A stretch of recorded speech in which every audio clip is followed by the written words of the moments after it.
ગુજરાતમાં ગત 2 દાયકામાં ન થયો હોય એ પ્રકારનો અસાધારણ કમોસમી વરસાદ આ વર્ષે થતાં રાજ્યના વિવિધ જિલ્લાના ખેડૂતોના પાકોને મોટું નુકસાન થયું છે।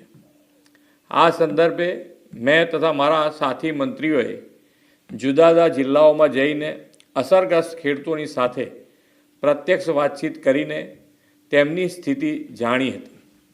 કુદરતી આપત્તિની આ ઘડીમાં ધરતીપુત્રોની વ્યથાને સમજીને રાજ્ય સરકાર પૂરી સંવેદનાથી તેમની પડખે ઊભી છે। રાજ્યભરના ખેડૂતોના પાકને થયેલા વ્યાપક નુકસાન સામે તેમની લાગણીઓને ધ્યાને રાખીને રાજ્ય સરકાર દ્વારા ધરતીપુત્રો માટે આશરે 10,000 કરોડના રાહત સહાય પેકેજની જાહેરાત કરું છું। આ ઉપરાંત રાજ્ય સરકાર 9 નવેમ્બરથી ખેડૂતો પાસેથી ટેકાના ભાવે આશરે 15,000 કરોડથી વધુના મૂલ્યોની મગફળી, મગ, અડદ અને સોયાબીનની ખરીદી પણ કરવા જઈ રહી છે।